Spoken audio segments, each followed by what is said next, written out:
I have a cognitive frame about the world, but when I have a moment of awe, my frame cannot accommodate what I'm experiencing. So my frame opens up, and it's, as you said, I experience something that I didn't know. And this is why I say it's not always helpful to try and explain or describe your moments of awe. Just allow them to reside within you. Don't necessarily try and reduce them to words, because when you do, and it's not forbidden, it's certainly okay to do, but when you do reduce them to words, you also reduce the experience. It's as if I can't capture it. Words aren't sufficient. Welcome to Therapist Uncensored. Building on decades of professional experience, this podcast tackles neurobiology, modern attachment, and more in an honest way that's helpful in healing humans. Your session begins now with Dr. Ann Kelley and Sue Marriott.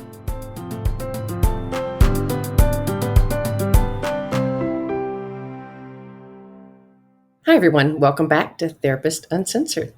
I'm here with a guest, Jake Eagle, and super excited to be talking to you, Jake. Welcome to the show. Thank you. Great to connect. So you have co-authored a book called The Power of Awe, Overcome Burnout and Anxiety, Ease Chronic Pain, Find Clarity and Purpose in Less than 1 minute a day. Yes. That's a tall order, very impressive, but a lot to unpack. Yeah, and you can hear it in my voice. I find the subtitle a little embarrassing. It sounds like we're promising the world in less than a minute a day, but there's a lot of evidence to support the claim we're making. No, it's really true. It really is true. And I kind of like the concept. First, it's like, wait, but what you're supporting and advocating for has that much of a powerful effect. Yeah, that's right. It's a practice that we call microdosing mindfulness. So you're practicing mindfulness, but you're doing it in very brief 15, 20-second experiences, hopefully throughout the day. We say at least do it 3 times a day, but you can do it as many times as you want because it takes so little time. And it seems to have a significant cumulative effect. Well, Sue and I on this podcast talk a lot about how to activate, to be aware of your protection system and to be aware of those parts of you that can keep you blocked from yourself and defended. And I know we'll get more into that today. And then how to open up your more connection system, the vitality. And we've talked a lot about meditation and how important mindfulness is. And that's one thing I loved how you approached that in your book. The reality of us being able to actually activate that in our everyday lives is not that easy. It's optimistic and it's inspirational, but it's hard to do, isn't it? I'm going to start off by disagreeing. So I actually think it's easy to do, but we don't know that it's easy and we don't take the time to do it. So when people traditionally talk about meditation, they're saying, do this 10 minutes a day or for 20 minutes a day. And shockingly, people, me included, feel like we don't have 10 or 20 minutes to sit on a cushion. Of course, some people do, but the majority of people who want to meditate find it's hard to fit it into their busy lives. So what we've done is we've developed a way where people can get significant benefits of meditation and mindfulness, but doing it in these 10, 20, 30-second little bites throughout the day. And that actually does make it quite easy. No, that's what I loved about your concept is like taking it from a 15, 20 minutes, let's put it in the schedule and then actualizing it. And I know we'll talk about some details about this as we go along, but I love the concepts of the 1 minute and we'll talk about the process.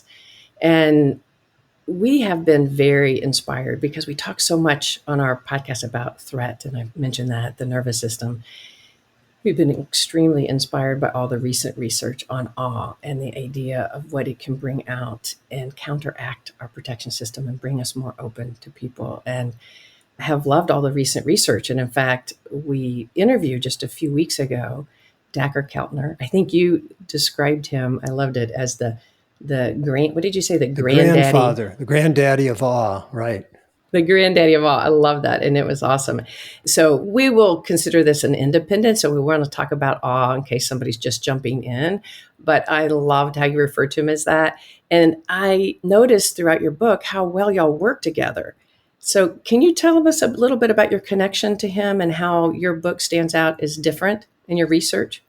So I was teaching an online course before the pandemic. I think it was 2018 or 19. I don't remember dates all that well. And I was asking people to meditate 10 minutes a day. And about half the people said they just didn't have time. And so I introduced this idea without really knowing what I was doing. I just said, well, just meditate for 30 seconds or a minute. Find something that you really love to pay attention to. Pay attention to that for, again, 30 seconds and see what happens. And when I was teaching that course, my co-author, Dr. Michael Amster, joined me. I've known Michael for about 15 years. He was curious to see what I was doing, so he joined that course. And at the end of it, I shared with him that the people who did these micro doses were getting the same benefit as the people who were meditating 10 minutes a day. When I teach a course, I always do a pre-course survey and a post-course survey. So I'm able to detect, is this course helpful? Are people benefiting from it? So Michael and I were really fascinated, and we decided to run our own pilot projects. He ran one with his chronic pain patients, and I ran one with my clients, a group of clients. And at the end of 21 days, we did the assessment, and one more time, we were seeing significant improvement in well-being and decreases in negative symptoms, depression, anxiety, pain, et cetera. So Michael reached out to Dacher Keltner because we sensed that we were onto something, but our studies were really very small and not thoroughly designed. So Michael went to Dacher and he showed him our results, and Dacher was just astounded. He said, I think you guys have tapped into something important. And I think this could actually be the future of mindfulness, because we live in an age where people are hesitant to spend 10 or 20 minutes. But if spending 30 seconds will accomplish it, this is really valuable. So he then helped us put together a study that we did at UC Berkeley. We designed the study, and just when we were getting ready to do it, COVID took off. So we ended up doing a study with about 200 healthcare workers, doctors, nurses, administrators during the height of the pandemic. And we also had another cohort, about 300 patients and family members. And this was a very well-designed study. We used Dacher and his research team to put it all together. It was an in-depth exploration to understand the benefits of this practice. And what we saw at the end were the same results Michael and I had been getting, but now they were really much more validated. We saw decreases in depression, anxiety, loneliness, burnout, chronic pain. We saw improvements in well-being and mindfulness. And really, we were very surprised. I mean, when Michael and I started this, we had no idea what we were tapping into. It just is something that evolved in a very organic way. As a result of that study, we ended up with publishers wanting us to write a book, which we never planned to do. And we then took the next year and a half and we wrote our book, which actually came out the same day as Dacher's book. And Dacher's book is a much broader view of the emotion of awe. It talks about the history and it goes into a great deal of detail about awe. Our book is more of a prescriptive story about how do you access and apply awe in your life on a daily basis. And I think they work really well together. I think they complement one another nicely. So it was a great opportunity to work with Dacher because he, as we said, he was kind of the granddaddy of awe. He really had done the most significant research on it for the longest period of time. Well, for those listeners out there that haven't read his book and are not familiar with the concept of awe, can you describe what you're referring to when you talk about the experience of awe? I can. I think what I'm going to do is I'm going to actually read you a short description because I think it's better than our own. It comes from David Elkins, who's a clinical psychologist. He actually studied with Viktor Frankl, and Viktor Frankl has a relationship to awe that you and I may talk about. David says that awe is the most important transformative experiences of life. Awe is a lightning bolt that marks in memory those moments when the doors of perception are cleansed and we see with startling clarity what is truly important in life. I am going to just repeat part of that. Awe is a lightning bolt that marks in memory those moments when the doors of perception are cleansed and we see with startling clarity what is truly important in life. Now, when David wrote that, I think he was talking about some of the most significant moments of awe in our lives. What Michael and I did is we found a way to access awe in the ordinary. So instead of the birth of a child or someone passing in the death process, which are actually moments of awe, or standing at the edge of the Grand Canyon, these are experiences that are absolutely memorable. They make a huge imprint on us. What Michael and I did is we found a way to tap into awe in the ordinary, when you're waking up in the morning, when you're taking a shower, when you're taking your first sip of coffee, when you're cooking a meal, when you're petting your dog or your cat, when you're holding hands with your partner. And the idea here is that awe is available to us all the time. It surrounds us because beauty surrounds us. And when we can tap into the beauty, that's when we experience awe. So the everyday part of tapping into beauty does what into our body? How does it impact us? It alters our nervous system. It's a reset. The metaphor that I've been using recently is that I think of my nervous system as a spring, and it's a spring that has a lot of looseness when I wake up in the morning. I'm fairly relaxed. But then over the course of the day, every event that happens compresses my spring or my nervous system a little bit more. By the end of the day, my nervous system is wound very tightly. And I'm more reactive, I'm more tired, not as resourceful. What happens when we practice awe is that we release the tension in the spring. We release the tension in our nervous system. We go from being in what is too often inappropriately the sympathetic nervous system, where we're activated, whether it's fight, flight, and we shift ourselves into the parasympathetic rest and repair or rest and digest state. However, when we were researching the book, we joined a group that was run by two doctors, Dr. David Hanscom and Dr. Stephen Porges. Dr. Porges developed polyvagal theory. And what he said about awe is that it's a very unique place within the nervous system. So yes, it's predominantly parasympathetic. In other words, we're primarily relaxed when we access awe, but it has a little bit of a sympathetic tone. It's energized. So it's not just the deep relaxation that people experience when they meditate. It's more akin to what happens when we're playing. Think of kids playing.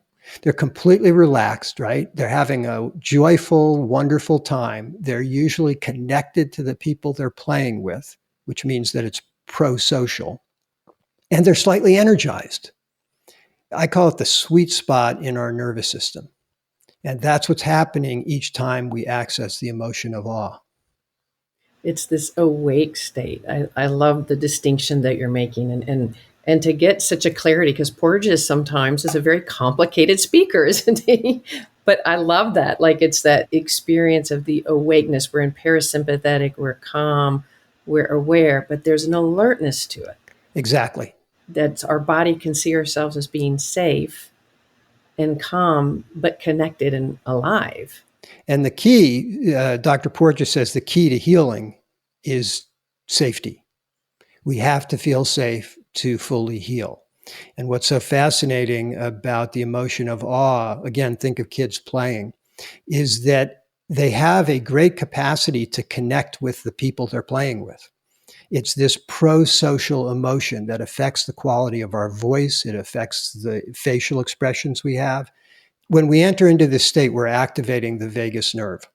And when we do that, we're affecting all sorts of things, including our voice, our facial expression, our digestion, our breathing.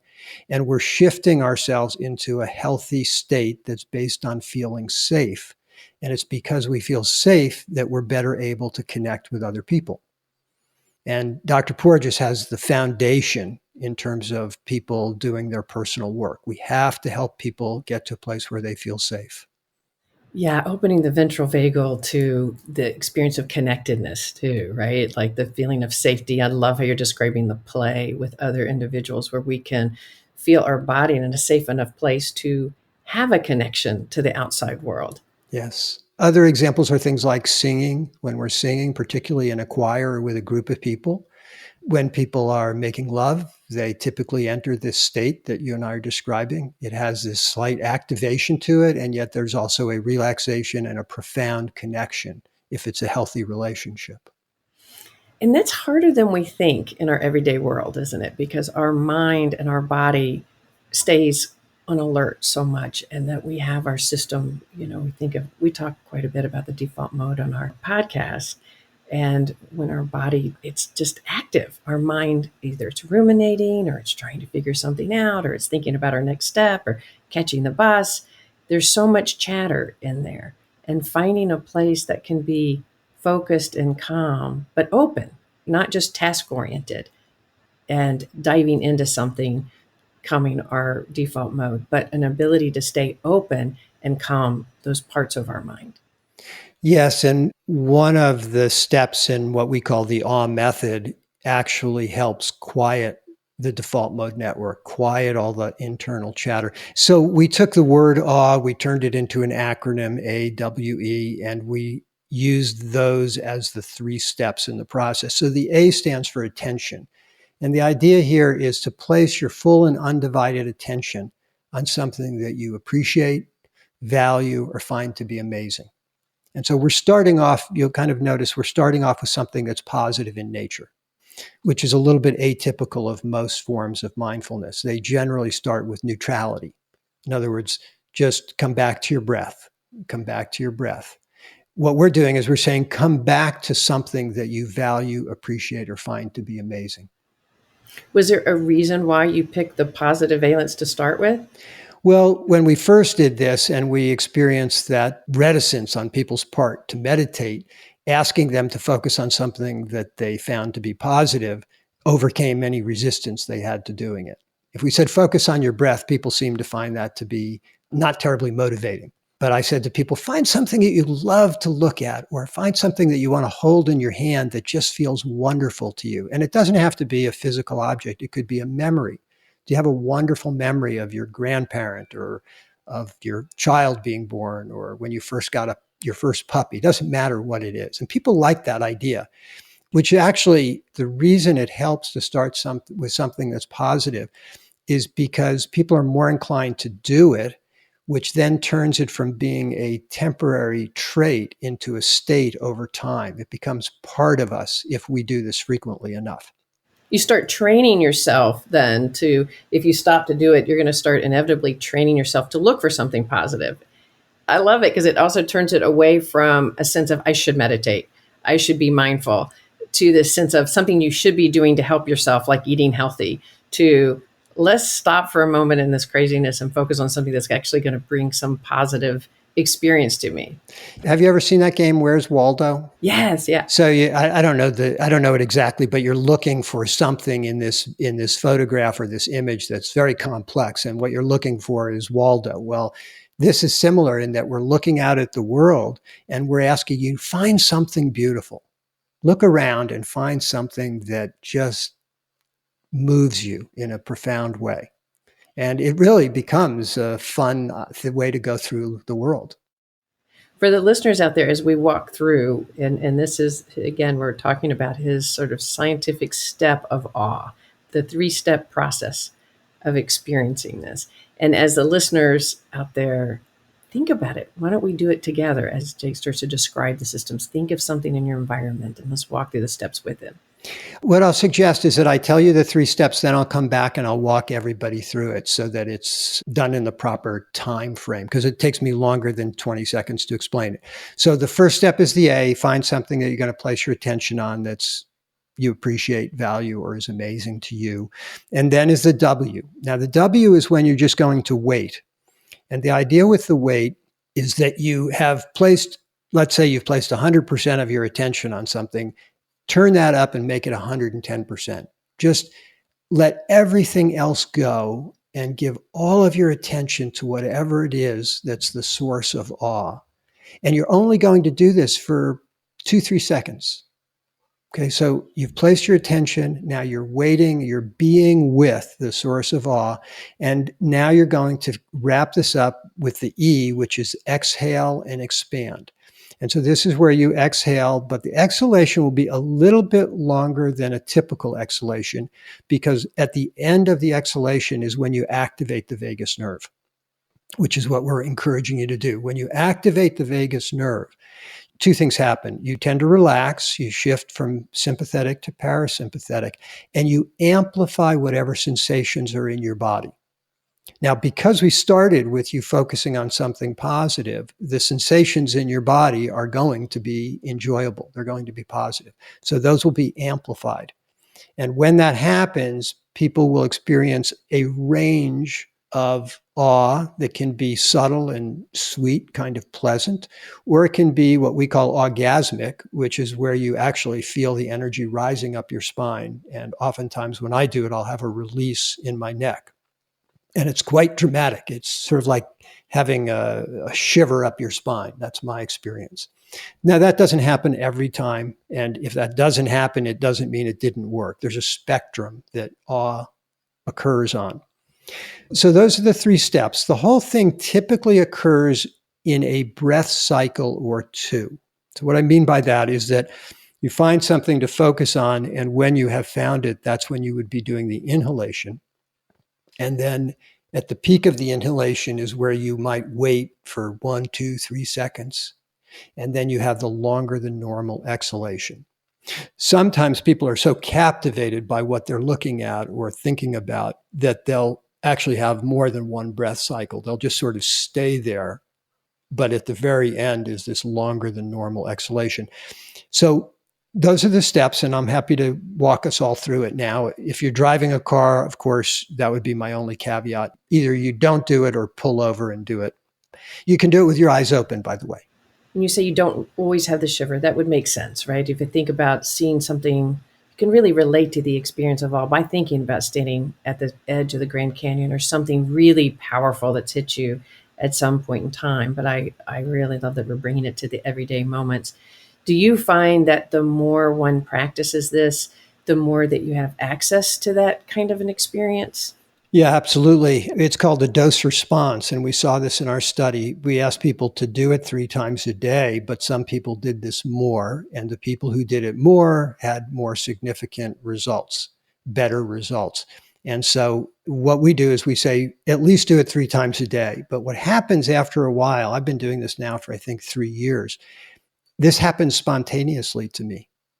I always do this in the morning when I wake up. And then this morning I got up and I was in the living room and my wife, Hannah, came in. And when I saw her, it just had a spontaneous moment of awe. I was taking an extra moment to just appreciate who she is and the fact that she's here and that we're together.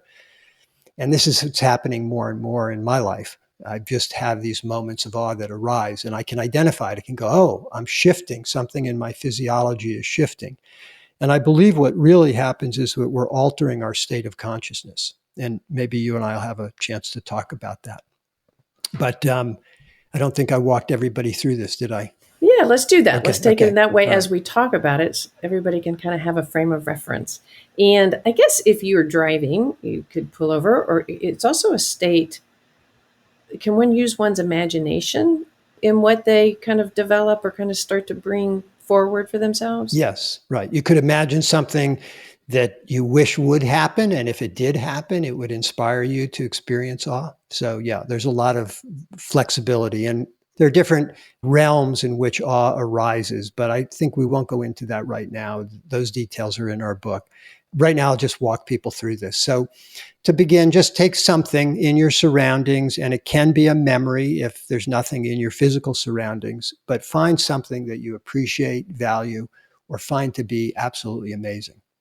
And you're going to give that your full undivided attention. And as you do that, just have a natural cycle of inhalation. Give that your full undivided attention. And then be with that and just wait. You can just keep breathing naturally. Just be with that where you're waiting, but your intention is completely focused on the source of awe. And then allow yourself on the next exhalation to have it be a little bit longer than normal, a little bit. Don't push too hard. And that is the awe method. And just notice if you detected a shift in your physiology or your emotional state as a result of doing that, what was probably 15-second practice. Yeah, I could feel it. I'm wondering if the listeners out there, if they could feel even a difference in sort of the breathing and the connection to the self and the connection to the moment. And for those people who have it, I have a heart rate variability monitor, and I will put that on when I do moments of awe, and I can just watch my heart rate variability increase at the end of that process. Now, I'll say two things. In a way, that's not a great idea because it's okay for me as a researcher, but it's not great because it distracts you from the experience. And that's what I want to also say is don't try too hard. Don't work at this. You'll probably do it maybe 3 or 4 times following these instructions. And then it's so simple, you don't need to think about it. If you're thinking about the steps, you're not experiencing awe. So these are like training wheels. I would imagine it becomes almost too goal directed. Like I need to do the steps. You're trying to say soft focus it a little bit. Soft focus it. Don't try hard. If it's not working, don't step into it. Step back. Allow it to be very natural and organic. It's the most natural thing in the world to experience a moment of awe.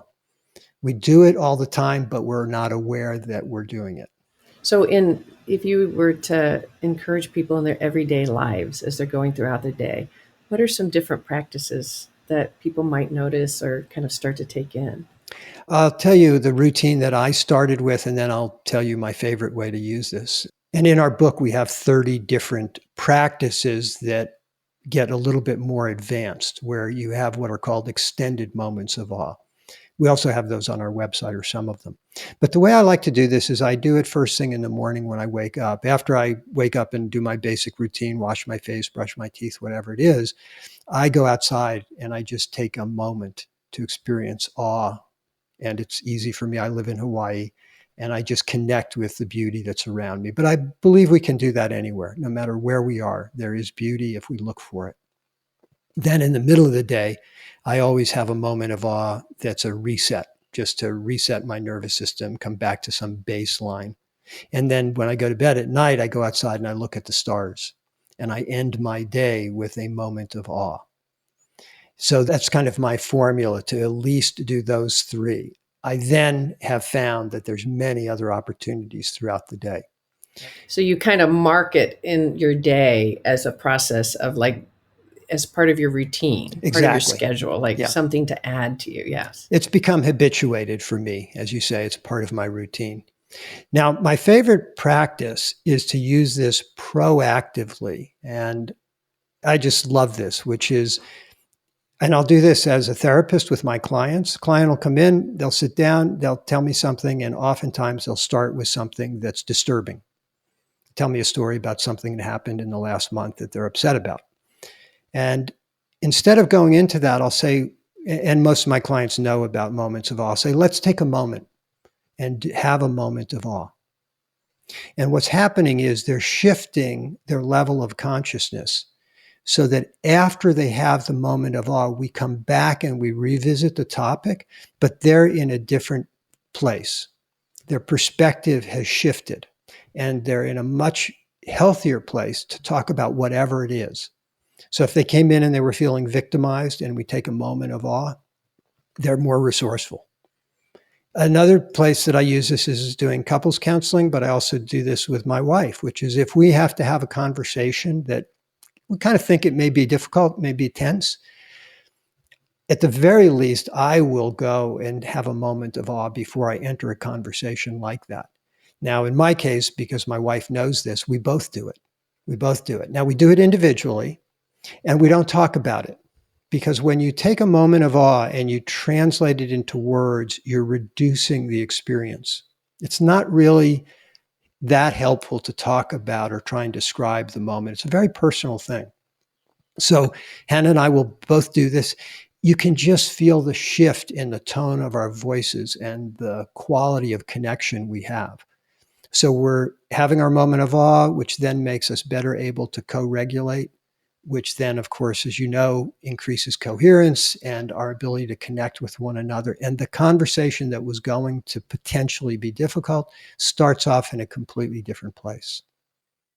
There's so much signaling going on, both to you and to her, right? You're signaling to you instead of just sitting there in this dread and rumination or your anticipation. Oh God, I know she's going to say this when I say this. I know this is what's going to happen, where your body's arming up. It sounds like taking the experience and kind of shifting your whole nervous system, as we would put it in our language. You're opening up to your connection system. You're opening up this is going to be a safe space. Exactly. And the way I think about it is you're shifting out of defense physiology. Yeah. Yeah. And it's kind of a short, conscious way to do it. To also imagine then when you approach her for whatever the difficult conversation is, then your eyes are softer. Your ventral vagal system being activated allows you to be more receptive. And she's going to signal that, isn't it? She's going to pick up that signal. Exactly. The whole Yeah. conversation can shift. Yeah. And so, as a therapist, I encourage you to play with it, because the other thing about this that's so valuable is it's empowering for a client. It's empowering to know that I can shift my nervous system. I don't necessarily need some external resource to do that for me. I would think too, it's an element of connection between you and your client for that moment as well. It's like, I'm going to be here for you. We're going to get our bodies ready. Because sometimes people can come in and they're so into, I need to tell you about this to catch you up. And they're almost in this explaining mode rather than they're in the moment of the activation. And it seems like that signal to them, come into the present. I'm here with you. And then as they describe whatever it is, they're more ready to receive it and kind of see it from a more meta view, I guess, if you would. Yes, from a meta view, from a different state of consciousness. Yeah. So for about 30 years, I've been a therapist, and much of that time, my wife and I have been leading retreats. And what we've noticed is that when we create an environment where people feel safe and open-hearted, the work they do is much deeper and much more profound. We see much greater change. We developed a model where we identified 3 different levels of consciousness that people go in and out of. The first level is what we call safety consciousness. And this is where most of us spend most of our time doing things to help ourselves feel safe. But we don't always realize that when we're trying to help ourselves feel safe, we're often actually relying on defense mechanisms. So it looks like we're trying to help ourselves feel safe, but we're actually putting ourselves in a defensive posture. Can you give an example of that? Let's use that example of wanting to connect with our partner. And to make myself feel safe before I knew the awe method, I would rehearse my argument. I would rehearse my position. I would come in with a certainty, with maybe even an adamance. And therefore, I wasn't terribly available to hear her or your point of view, because I was really stuck. I was frozen in my own agenda. And it actually doesn't create safety. Yeah, you think you're making it safe because you're like, wait, if she understands whatever I'm about to tell her, she won't be mad anymore. Or like let me explain it, and then she's going to listen, and then things will go great. So you think you're sitting safety by thinking you're stepping into clarity for her. And really what I'm doing is I'm self-justifying whatever I'm feeling, right? So I think we spend more time in that state than we realize. And I don't want people to think there's something wrong with it. Safety consciousness is a place where we can be very productive. We get things done. We address our to-do list. We take care of business. And that's all necessary, and it's a valuable part of life. If we could learn to do it without being in defense physiology, it would be much healthier.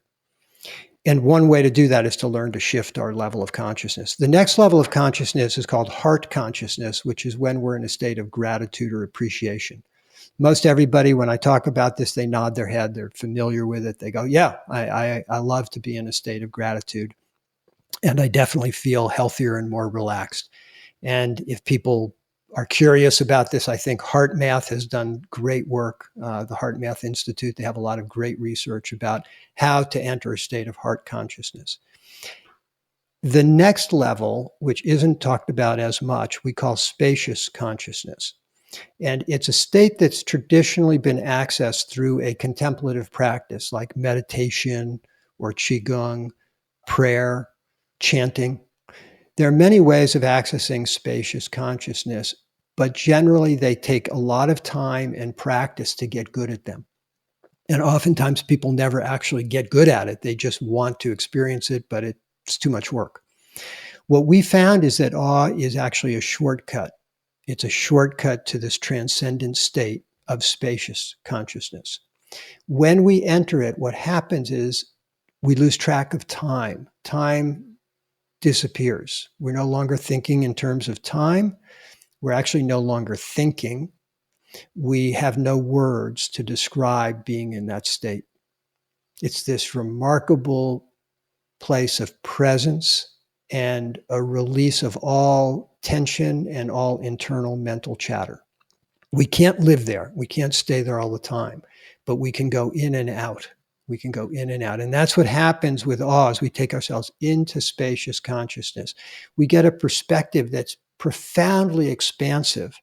And as our perspective expands, interestingly, our sense of self and attachment to ego diminishes, because we see the magnificence of life and the world and the vast beauty that surrounds us, the miracle of being alive.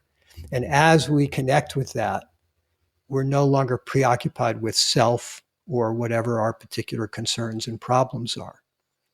So we go there, and now we come back into either heart or safety with a completely different perspective and a significantly altered physiology.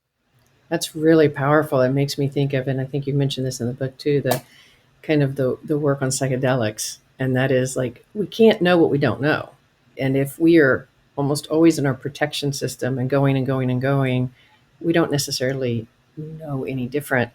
And what I hear you saying, by being able to go into this state of awe, this transcendence, you actually start to experience something in your body in a completely more mind-opening, more aware state. That's very, very powerful. Without doing it, you don't have that experience.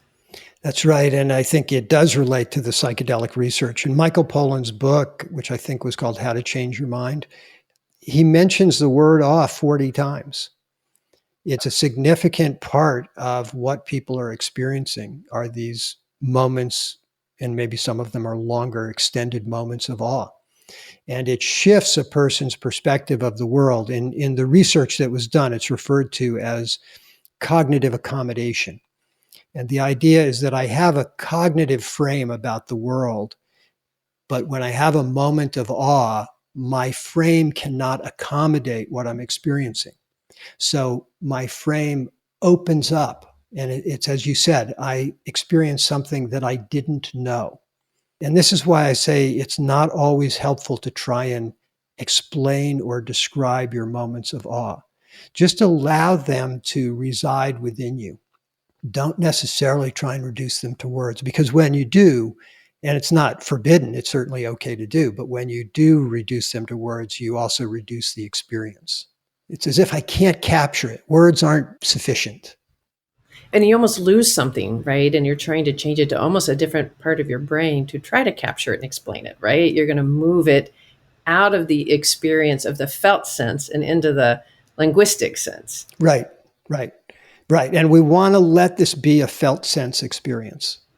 I imagine too, the more one allows themselves to go into that more of a transcendent experience. You talked about having gratitude for Hannah as you went along. So there was like these stages that you went to, from finding safety and then feeling that sense of gratitude and then going into this more awe experience. You can really feel sort of the process of landing there. And what I love is how rewarding it feels. Like, instead of, okay, that you read, try to think of gratitudes about your spouse, but it's really hard to do that sometimes, and it can still be a should, right? But as you described it, doing it the other day, you could just sort of feel what of a gratifying experience it was, something that you were experiencing, yet also incredibly giving. Right. And the distinction, and I think this is really crucial, the distinction between gratitude and awe is that in gratitude, I'm still thinking. I'm reciting, what is it I appreciate about you? What is it that I deeply acknowledge in our relationship that I find so helpful? I'm working to find the things that I'm grateful for. And there's nothing wrong with that. And it's kind of about you. I am grateful, and it's about me, right? Right, right. And then when I pass this barrier and I enter into awe, I'm not thinking, I am having an experience of profound connection. And the connection may be with you, it may be, in my example, it may be with my wife, Hannah, or it may be with the universe. That's why our results were so significant about decreasing loneliness. We were dealing with people who were locked inside. This is during the pandemic. People were restricted to their homes, but they still experienced a decrease in loneliness because they were connecting with something beyond themselves. And so it's not as if they needed to have another person. They could still experience a profound sense of connection.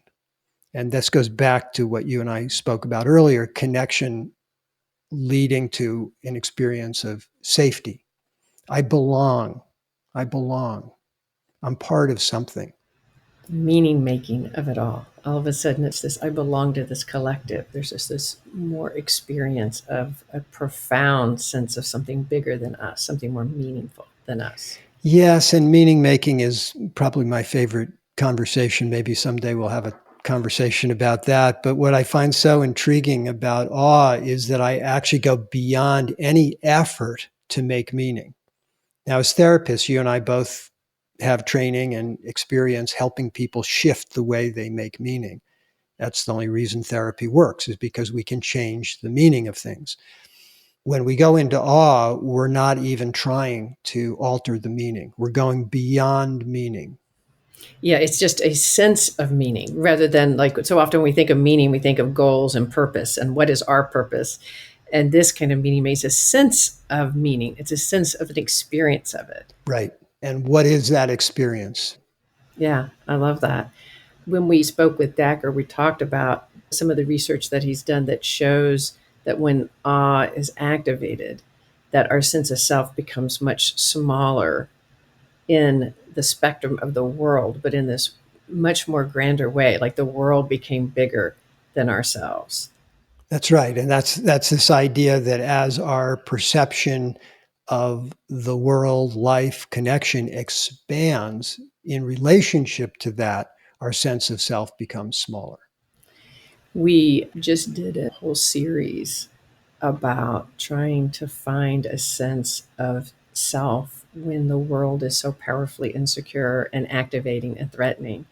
And we talked about climate crisis, we talked about racial oppression. And in that process, we ended it actually with a concept of awe about how do we engage our sense of safety more in ourselves and our sense of connection and our desire to connect to other people. That is really a must right now, our sense of something bigger than us that we can connect across the divides.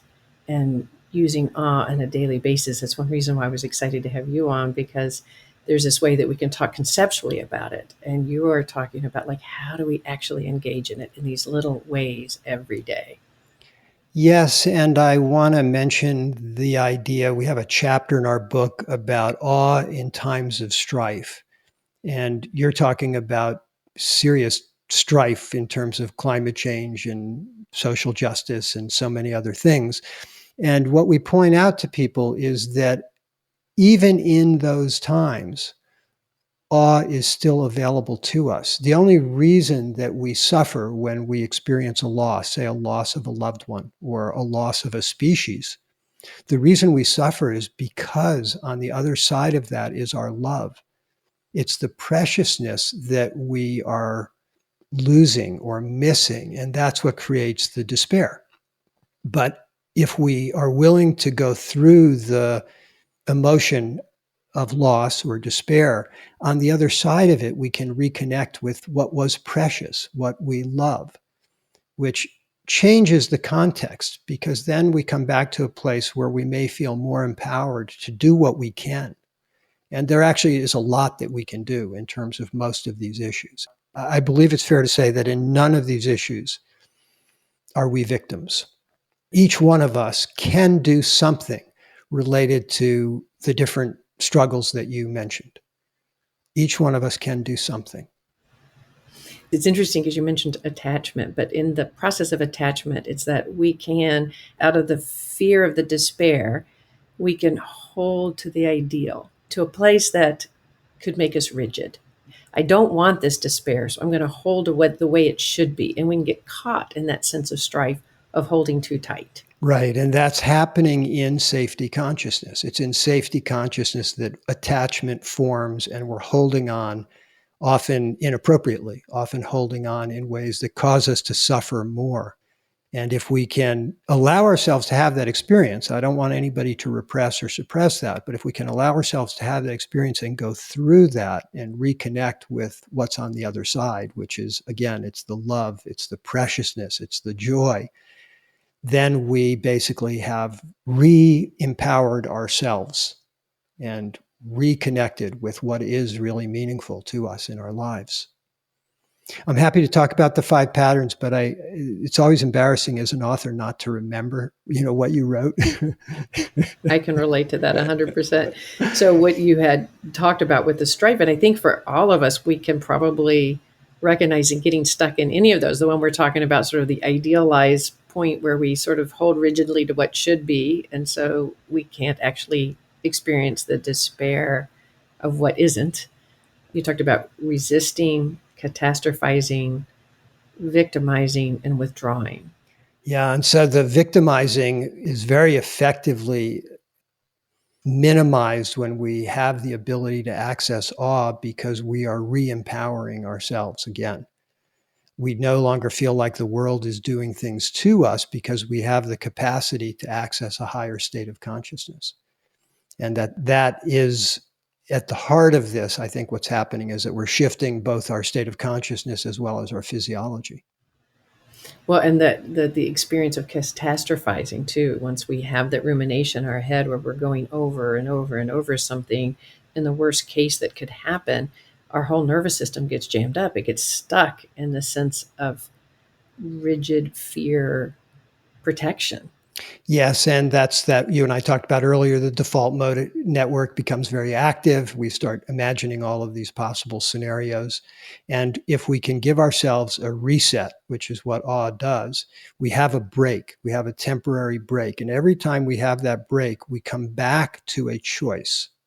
Do I want to return to that internal dialogue I was having? Or do I want to think about this in a different way? Do I want to create a different narrative?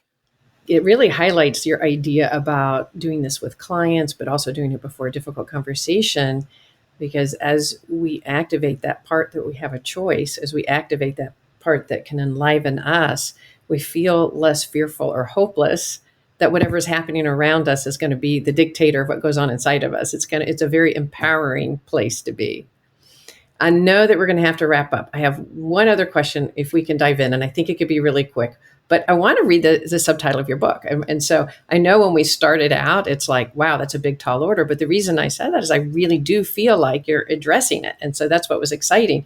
Let's go back in. And now that people have really heard what you're speaking about, by using these practices, you're overcoming burnout, anxiety, easing chronic pain, finding clarity and purpose in less than 1 minute. What we haven't talked about, but very briefly, is inflammation. And that's the part related to pain. Could you tap on that just a second? I know it has to be quick. Yeah, it's a really significant part of this. There was research. We didn't do this research. It was done in 2015 by Stellar, and I think it was published in the Journal of Emotion. I'm not absolutely sure, but I'm pretty sure that's right. And in that study, what they did is they assessed the impact that positive emotions have on inflammation. And they determined that positive emotions do reduce inflammation. But most significantly is the emotion of awe. Awe had the greatest reduction in interleukin 6, which is one of the causes of inflammation.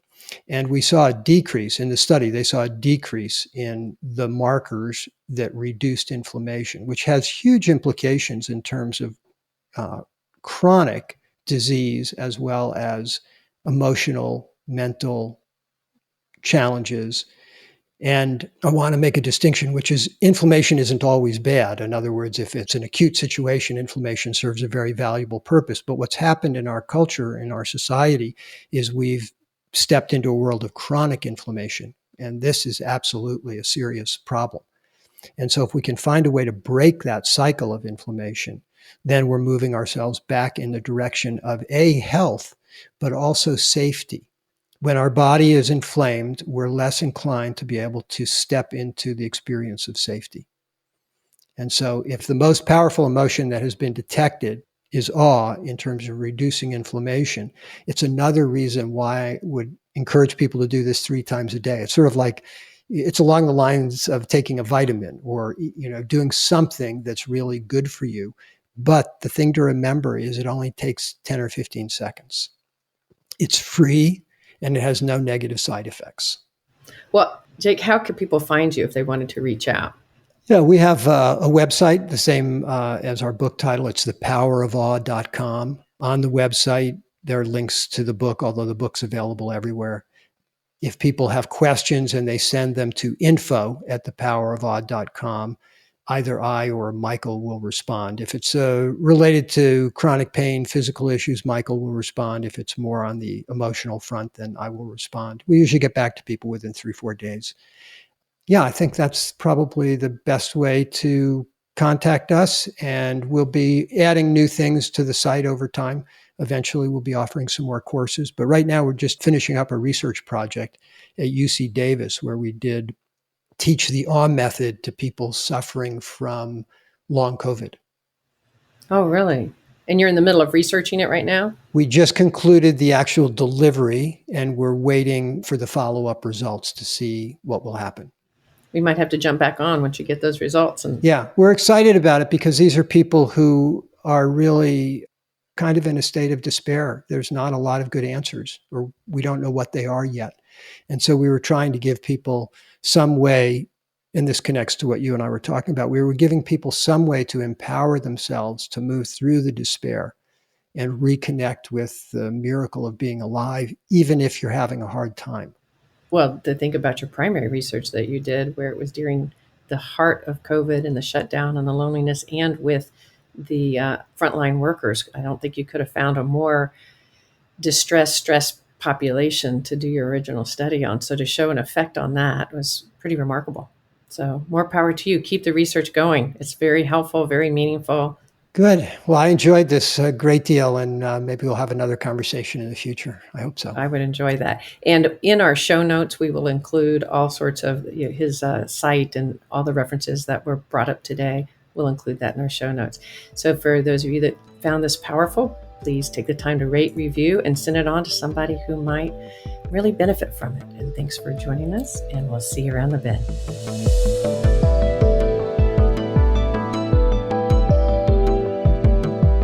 Therapist Uncensored is Ann Kelley and Sue Marriott. This podcast is edited by Jack Anderson.